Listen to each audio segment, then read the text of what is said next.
beaucoup, hein. Et à très bientôt. À très bientôt. Merci, professeur Aïssani. À la prochaine, Inch'Allah. Voilà. Bon, moi, comme je vous l'ai dit, j'ai ma connexion Internet qui est instable. Donc, s'il y a un problème, je préfère que prends la le radio. docteur Turki m'assiste. Oui. Donc, j'introduis directement le professeur Aïtidil, hein, qui nous honore cette fois-ci en dermatite atopique. Vous avez la parole, monsieur Aïtidil. Bonjour. Ça marche pas. Allumez la C'est caméra. bon. Elle est On allumée. entend. C'est bon. J'ai pas la main. Il me Vous- dit que j'ai pas la main. D'accord, donc on va Vous ne voir. pouvez pas démarrer votre vidéo parce que c'est l'animateur qui l'a arrêté. D'accord, il va le... Docteur Tsaki, tu es là? Oui, Donc, vous pouvez lui donner la main? C'est parfait. C'est Très bon. bien. Donc, bonjour tout le monde, bonjour Monsieur Bazarga, bonjour Professeur Radoui. C'est toujours un plaisir de travailler avec vous et de collaborer avec vous. La SPO m'a toujours ouvert les bras, elle m'a toujours ouvert les portes et je suis hyper reconnaissant.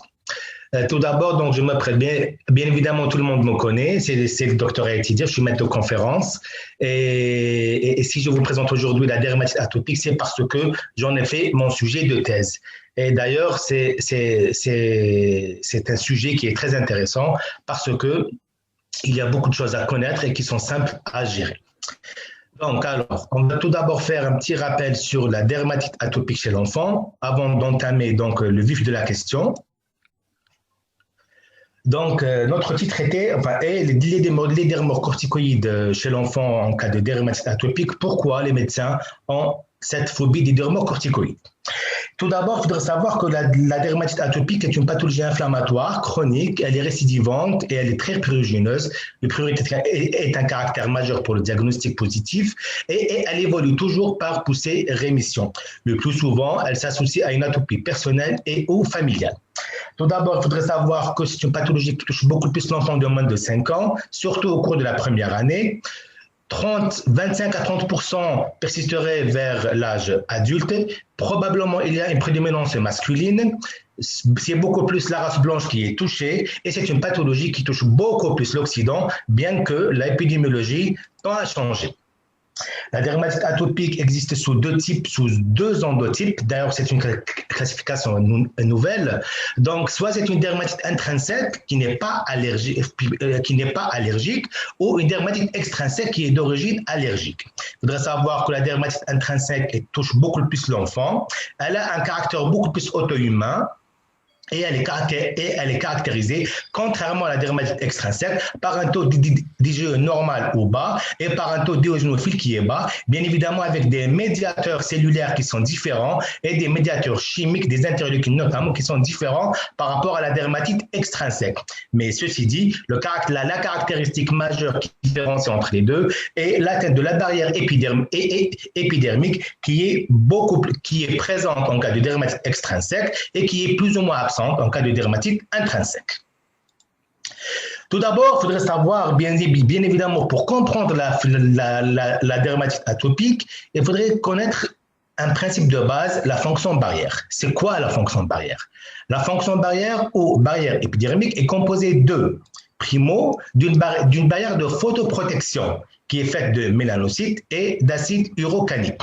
Secondo, elle est faite d'une barrière immunitaire et qui est très importante, notamment lors de la compréhension des phénomènes de la physiopathologie de la dermatite atopique. Cette barrière immunitaire, donc cette barrière immunitaire est faite d'une réponse innée et d'une réponse acquise ou adaptative et qui fait participer des cellules et des médiateurs immunologiques bien particuliers. Et en dernier lieu, et ce qui est le plus important et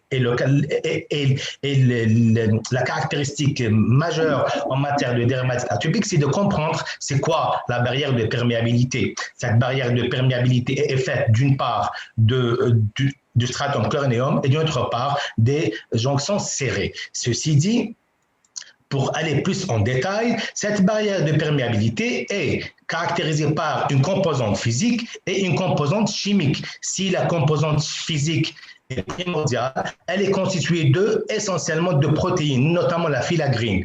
D'ailleurs, la compréhension principale en matière d'eczéma atopique, c'est de comprendre c'est quoi la filagrine, qui est une protéine de structure, la protéine majeure de l'épiderme et dont l'atteinte est l'origine principale de l'eczéma atopique. Par ailleurs, il faudrait savoir que je ne sais pas, voilà. Donc, que cette barrière physique est faite d'enveloppes cornifiées, c'est-à-dire des kératinocytes qui se différencient et qui se développent avec l'association des jonctions serrées, ou les junction, en plus du film hydrolipidique de surface. Ce film hydrolipidique est très important dans la conservation de l'intégrité de la barrière épidermique et surtout de l'état d'hydratation qui est très important, qui est très altéré plutôt en cas d'eczéma atopique. Par ailleurs, la barrière chimique est constituée d'un pH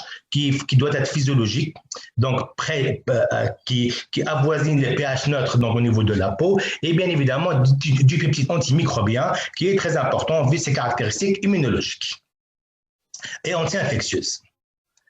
Donc, la physiopathologie est basée donc sur le caractère, la caractéristique génétique. On sait très bien que quand il y a un parent qui est atteint ou quand il y a un frère ou une sœur qui est atteint donc de dermatite atopique, le risque augmente chez la fratrie ou chez la progéniture. Deuxièmement, il y a donc cette immunité innée, une immunité adaptative qui fait intervenir des cellules T, des interleukines et des médiateurs qui vont d'une part déclencher et d'autre part entretenir cette réaction inflammatoire. Il y a le rôle du microbiote cutané et le microbiote digestif. On sait très bien que la peau est caractérisée par des bactéries et qu'on sait très bien que la distribution des bactéries va donner et conférer à la dermatite atopique un aspect particulier lors de sa distribution. De même, pour le microbiote digestif, on sait très bien que lorsqu'il y a un passage donc du lait maternel au lait artificiel plus à la diversification, la flore bactérienne digestive va changer et actuellement on se dit que cette flore digestive provoquerait ou pas, on ne sait pas encore, est-ce que son rôle est bien précis en matière d'eczéma atopique. Par ailleurs, comme on vient de le voir, c'est surtout l'atteinte de la barrière qui est très importante en cas de dermatite atopique. Et puis après, on a des facteurs secondaires, entre autres, l'existence ou pas d'une dermatite séborrhéique néonatale, le rôle du tabagisme passif, le rôle du tabagisme passif, donc le rôle du stress, le rôle de la pollution et le rôle, donc, comme je viens de le dire, de la diversification alimentaire. Tous ces facteurs-là donc seraient incriminés dans la genèse de la dermatite atopique. En résumé, plus bien sûr le rôle des micronutriments, entre autres la vitamine D. Donc, en résumé, donc la dermatite atopique résulterait donc d'un ensemble qui est fait donc d'éléments bactériens, d'éléments immunitaires innés et adaptatifs, d'éléments génétiques avec la prédisposition et surtout aussi, notamment aussi avec la mutation de la filagrine, et puis après avec donc les caractéristiques environnementales telles que la pollution, telles que l'alimentation, la présence d'animaux, etc. Maintenant, comment on fait le diagnostic positif d'une dermatite atopique? Bien évidemment, il y a deux critères, il y a deux caractéristiques, plutôt deux critères, deux types de critères. Il y a les critères de Tayeb et Bora-Levy, mais il y a aussi les critères de la UKWP, c'est la United Kingdom Working Party, d'ailleurs qui sont les plus utilisés depuis pratiquement 30 ans. Donc, le critère majeur, c'est le caractère prurigineux de cette dermatose associé à un parent, c'est-à-dire un papa, une maman, un frère et une sœur, rapportant que l'enfant se gratte ou se frotte. Avec au moins 3 de ces critères-là, premièrement, un antécédent personnel de dermatite atopique, des plis de flexion et ou des joues chez l'enfant de moins de 10 ans, un antécédent personnel d'asthme ou de rhume des foins ou des maladies atopiques chez un parent ou bien chez l'enfant de moins de 4 ans, un antécédent de peau sèche xérotique généralisé au cours de la dernière année, un eczéma des grands plis visibles ou des joues, visibles sur les plis ou sur les joues, donc du front et des convexités chez l'enfant de moins de 4 ans, et puis le début des signes cutanés avant l'âge de 2 ans. Ce critère n'est pratiqué que chez l'enfant de plus de 4 ans. En pratique, c'est beaucoup plus simple, hein.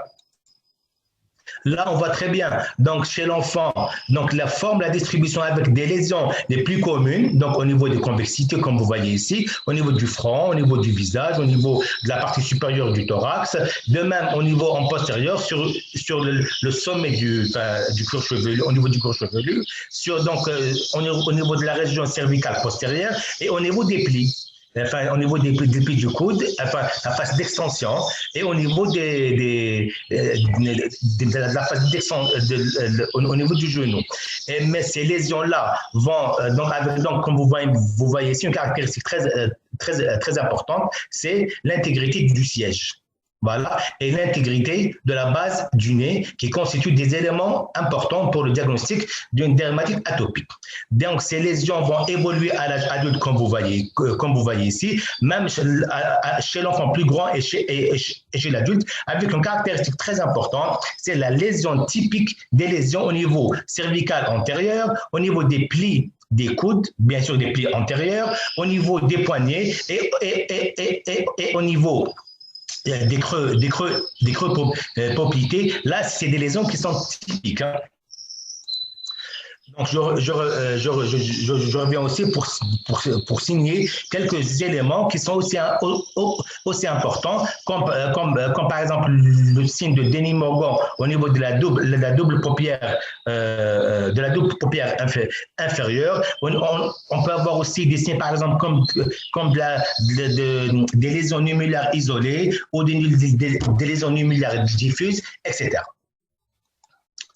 Donc, pour la sévérité, il faudrait savoir qu'il existe ce qu'on appelle plusieurs scores de sévérité. Le plus commun et le plus fréquemment utilisé et le plus simple à utiliser, c'est le SCORAD, qui a été établi par la Fondation de la dermatite atopique, elle est française, donc qui est pratiquement appliqué partout en Europe et en Occident, et qui divise donc on voit très bien là sur la plaque, donc ça c'est l'application qui existe sur le net. Il faut juste taper donc SCORAD pour voir, pour appliquer SCORAD, et bien sûr il faut remplir les cases, c'est-à-dire que il y a donc des cases qui concernent l'extension des lésions, des cases qui concernent le type de lésion entre érythème, lichenification, xérose, suintement, etc. Et une troisième case qui concerne les signes subjectifs de la dermatite atopique, qui sont deux: la qualité du sommeil et l'intensité du prurite. Bien évidemment, si on va les calculer en suivant donc le formulaire là, on va calculer comme ce qui suit: A sur 5 plus 7B sur 2 plus C. Donc A, c'est les caractéristiques des lésions, B, c'est l'extension des lésions, et C, c'est les signes subjectifs. Et si le score est inférieur à 25, donc c'est une poussée légère. S'il est supérieur à 40, c'est une poussée sévère. S'il est entre 25 et 40, c'est une poussée modérée. Ceci dit, ce n'est pas l'objectif de notre présentation. Là, ce sont des patients qu'on a eus. Donc, vous voyez ici, donc, il faut que vous sachiez qu'on a l'autorisation de montrer ces photos suite à un consentement parental. Donc là, c'est un enfant de 10 jours qui présente une dermatite atopique néonatale sévère. Et là, le diagnostic différentiel, c'est la dermatite séborrhéique néonatale. Et comme vous voyez ici, le respect de la base du nez. Là, c'est une fillette, c'est un nourrisson de 9 mois. Elle pèse 5 kilos et elle présente une allergie aux protéines de lait de vache, donc avec cet eczéma atopique typique, donc au niveau des convexités, et bien évidemment toujours remarquer le respect de la base du nez. Là, c'est un nourrisson, c'est une Ourliakine, elle était à l'époque âgée de 17 mois, actuellement elle doit être âgée de pratiquement 3 ans. Donc, c'est une poussée sévère, c'est une lésion sévère chez le nourrisson avec des lésions nimulaires diffuses. Et comme vous voyez toujours le respect de la base du nez et le respect du siège. Et comme vous voyez ici, là, donc l'enfant qui se gratte avec l'importance des lésions l'importance du prurit. À noter que ces formes-là, entre parenthèses, elles évoluent très bien, contrairement aux formes localisées. Là, c'est beaucoup plus chez l'enfant plus grand. Remarquez donc sur la photo du garçon avec cette xérose qui est légère à modérée, avec cette kéhilite qui est atopique. Mais là, par contre, chez Salsabil, elle a 7 ans. Donc, c'est une xérose diffuse, sévère, avec cette kéhilite typique de l'eczéma atopique. C'est un enfant qui a, entre autres, une maladie cœliaque. Là, c'est Sarah. Elle est âgée de 14 ans. Actuellement, elle doit avoir 16 ans. Donc, comme vous voyez ici, donc, elle est asthmatique. Et vous voyez les lésions typiques donc, au niveau des plis et au niveau des plis du coude et au niveau des creux poplités. Et remarquez aussi donc, cet aspect de ventre rond. C'est un enfant qui est en surpoids, voire même obèse. Et d'ailleurs, l'obésité serait un facteur de pronostic et de la dermatite atopique. Là, c'est Abou Bakr qui présente 2 lésions au niveau des 2 jambes. Donc, remarquez, donc là, on voit les 4 stades de la dermatite atopique avec l'érythème, le suintement, les desquamations et même les lésions suintantes. Et ces formes-là évoluent très difficilement, mais elles évoluent de façon favorable, mais avec le temps. Donc là, maintenant, on passe au traitement. Quels sont les objectifs du traitement? Donc, premièrement, c'est la réparation de la barrière épidermique. On a vu que la caractéristique principale de la maladie est une atteinte de la barrière épidermique. Or, il faut agir sur l'inflammation. Il faut améliorer la qualité de vie donc, de la famille du patient et du patient. En insistant sur l'éducation thérapeutique, il y a un élément de prévention en période néonatale, surtout lorsqu'il s'agit du dermatite séborrheique néonatale, mais surtout la promotion de l'allaitement maternel. Donc, les règles d'or, tout d'abord, c'est l'émollient. L'émollient répare la barrière épidermique. Il lutte contre la déshydratation de la peau. Pourquoi? Parce qu'il favorise la conservation de la quantité d'eau présente au niveau de l'épiderme et constitue à lutter contre les TEWL, les transepidermal water loss. Leur application doit être permanente, plusieurs fois par jour, et il faut les appliquer partout, sauf au niveau des lésions. Deuxièmement, contre le prurite. Une bonne hydratation avec une eau thermale. L'eau thermale n'est pas tout le temps disponible en Algérie. Il faut la mettre donc dans le frigir. Il faut la refroidir et l'appliquer sur les lésions. Une crème adoucissante, oui, pourquoi pas, mais à pH neutre. On a vu que parmi les caractéristiques de la physiopathologie, c'est le trouble du pH. Et puis après, les antihistamiques ne sont pas systématiques, ils sont beaucoup plus indiqués quand il y a un traitement de fond à proposer, notamment chez les asthmatiques. Avec dermatite atopique, bien sûr. L'hygiène corporelle, les bains, là c'est très important. Il faut éviter les bains longs, il faut éviter l'eau froide ou l'eau chaude, il faut utiliser une eau tiède. Les bains doivent être sporadiques, pas trop fréquents, sans savon, sans parfum. Et bien évidemment, un élément important, il ne faut pas frotter sur la peau, mais beaucoup plus tamponner pour assécher la peau. Et puis après, pour le port de vêtements, il faut préférer les vêtements à base de coton. Il faut éviter trop de couvrir, notamment avec les cols roulés. Et bien évidemment, pour laver ces vêtements, il n'y a pas de précaution particulière, sauf un bon rinçage. Entre autres, les antibiotiques ne sont pas systématiques, sauf s'il y a indication, entre autres, donc une infection bactérienne et une infection virale associée. La vaccination, elle est autorisée. Il y a un autre traitement, c'est le wet wrapping, qu'on va voir tout à l'heure. Et puis, il y a, et c'est très important, l'éducation thérapeutique. Les dermocorticoïdes. Maintenant, on arrive au vif du sujet. Les dermocorticoïdes ont été initialement utilisés par Sulzberger en 1950. D'ailleurs, c'est Sulzberger qui a donné les premières définitions de l'eczéma atopique. Ils agissent par activation du récepteur spécifique, ce qui permet ensuite de l'activation ou l'inhibition de nombreux gènes cibles. Ils inhibent ou activent sur la transcription de nombreux gènes aussi. Ils ont des effets non génomiques via des récepteurs cytoplasmiques et tout dépend de la génétique de la personne. Ils ont une action cellulaire, comme l'a dit tout à l'heure le professeur Essani. Ils agissent sur les macrophages, sur les polyneurophiles, sur les basophiles, etc. Mais entre autres, ils sont surtout importants lorsqu'ils agissent sur la voie des lymphocytes Th2 et la voie des lymphocytes Th1. Ces deux voies qui rentrent dans le cadre des mécanismes immunologiques adaptatifs et innés de la dermatite atopique.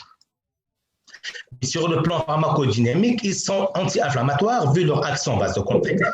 Ils sont antimitotiques, notamment sur l'épiderme et sur le derme, avec une atrophie réversible, mais elle est irréversible quand l'utilisation est prolongée. Ils ont, comme il vient de le voir, une action plutôt immunosuppressive sur les globules locales, qui augmente le risque d'infection lorsqu'ils sont utilisés de façon prolongée. Et pour la tolérance et tachyphylaxie, elle est définie comme étant une résistance à la dermatose après un traitement prolongé continu. Elle apparaît d'autant plus vite que ces dermocorticoïdes est puissant et pour une même molécule que la concentration est élevée.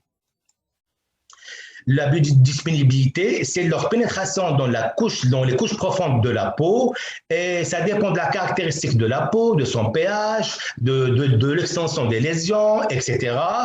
Et puis après, une caractéristique très importante à ne pas méconnaître, c'est l'effet réservoir. Ce sont des corticoïdes qui se stockent au niveau de la peau et qui se libèrent de façon prolongée avec le temps.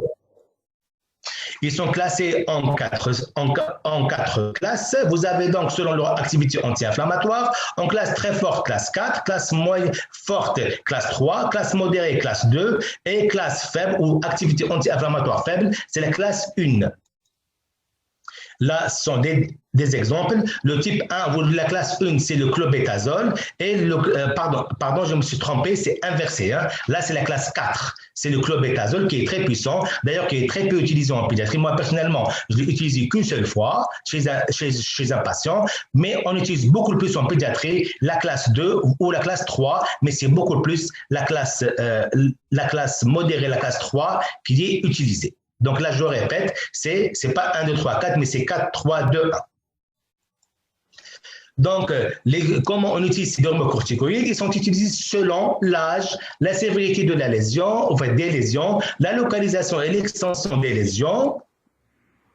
Et puis après, et le rapport bénéfice-risque, tout comme d'ailleurs les corticoïdes inhalés, comme l'a bien précisé tout à l'heure le professeur Esseni. Bien sûr, pour le type 1, ils ne sont pas très utilisés, ils sont très faibles. Pour le type 4, ils ne sont pas utilisés chez le nourrisson et les jeunes enfants, jamais sur le visage ou les plis ou le siège.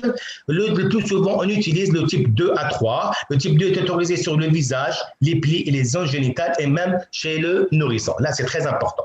Parce qu'on a reçu beaucoup d'enfants qui étaient sous dermocorticoïdes et qui étaient mal adaptés par rapport à l'âge.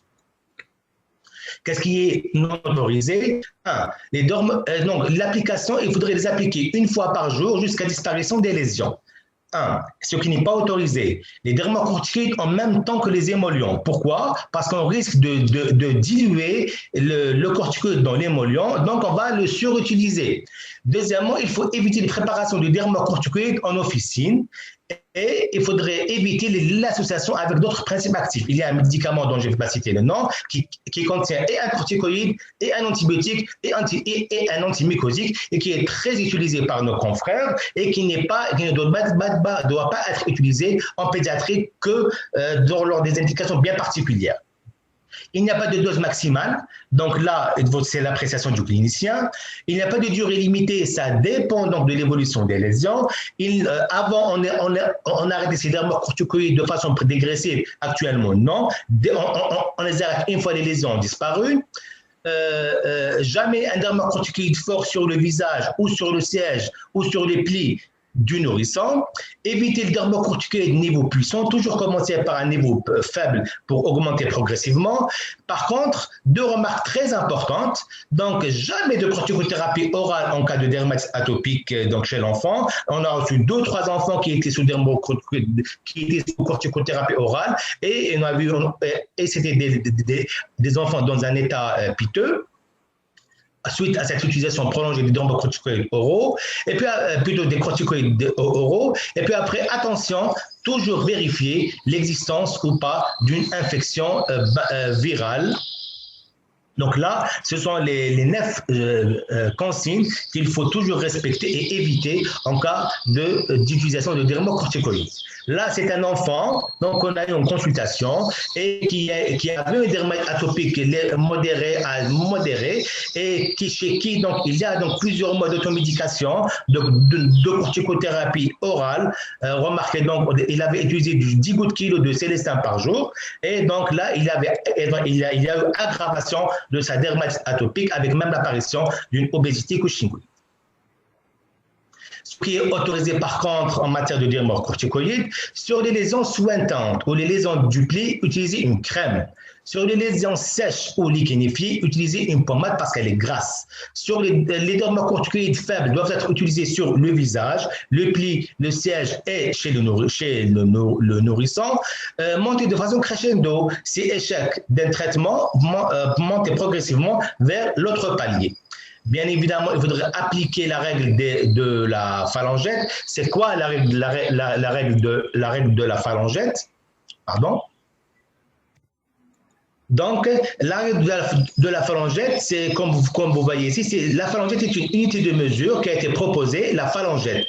C'est la quantité de crème sortie d'un tube d'un orifice de 5 mm de diamètre. C'est l'équivalent de 0,5 g et déposée sur la dernière phalange d'un index d'adulte. Voilà, comme ça.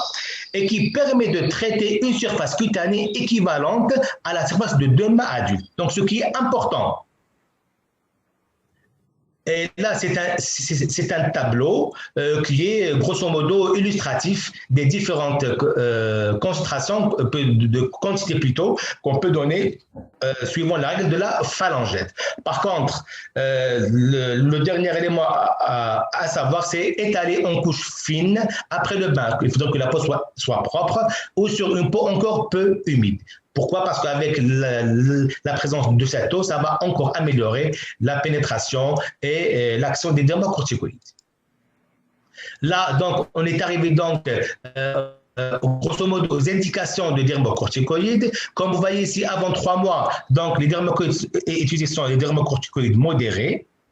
Entre 3 mois et 2 ans, toujours les dermocorticoïdes modérés, comme vous voyez chez l'enfant, les dermocorticoïdes forts ou à action très forte ne sont pas indiqués. Et comme vous voyez ici, même chez l'enfant de moins de 10 ans, toujours l'utilisation de dermocorticoïdes modérés. Par contre, chez l'adolescent et chez l'adulte, on peut donner d'autres traitements beaucoup plus puissants, qu'il s'agit de dermocorticoïdes ou même d'autres types de traitements qui ne sont pas des dermocorticoïdes.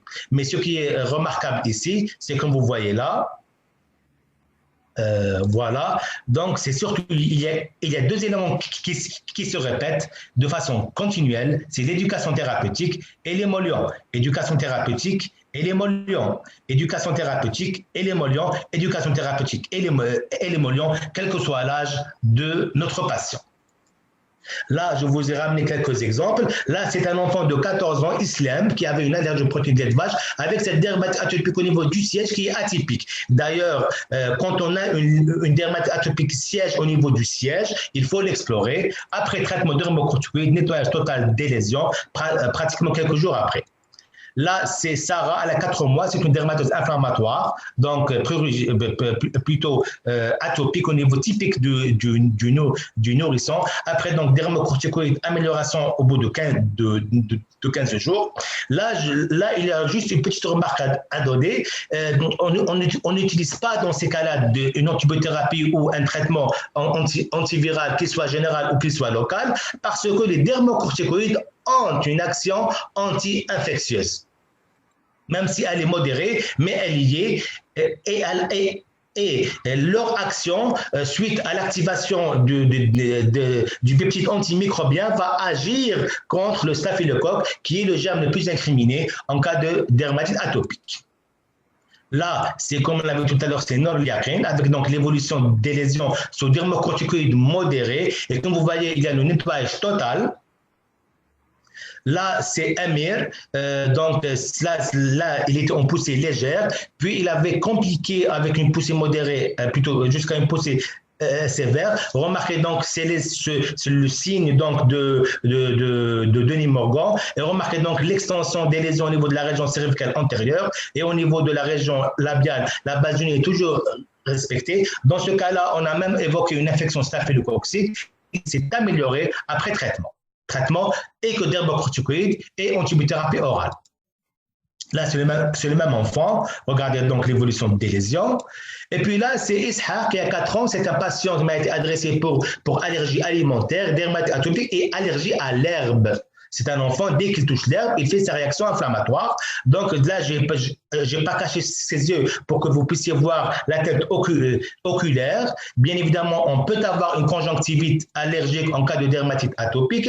Et là c'est les lésions typiques avec la kéylite, avec la xérose des parties convexes. Mais surtout, il y a le respect de la base du nez.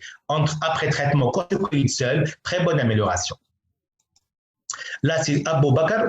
Là, c'est un autre enfant, c'est pas comme celui qu'on avait la dernière fois. Et c'est une lésion, c'est une grande lésion à large surface donc du genou gauche et qui s'est améliorée considérablement après seulement 10 jours, voire 15 jours de dermocorticoïdes. Là, c'est Salsabil, l'enfant qu'on avait tout à l'heure, on voit très bien que l'amélioration des lésions après dermocorticoïdes, après J30, mais ont persisté ces lésions, entre parenthèses, hypopigmentantes, mais c'est beaucoup plus de la xérose et qui rentre aussi dans le cadre du diagnostic a posteriori de la dermatite atopique. En conclusion, la DA est sensible aux dermocorticoïdes, dont ils ont révolutionné le traitement. L'excès conduit à des effets indésirables, parfois sévères chez l'enfant, qui sont responsables d'une appréhension des prescripteurs et des patients. Cette phobie, qu'elle soit du malade, du médecin, du malade et de son entourage, conduit souvent à une mauvaise observance du traitement, ce qui constitue une source d'échec. Leur utilisation doit respecter des règles rigoureuses pour moins d'effets secondaires. Les conditions d'utilisation doivent être clairement expliquées, comprises et respectées par et le médecin et le patient en âge de comprendre et ses parents. Et je vous remercie.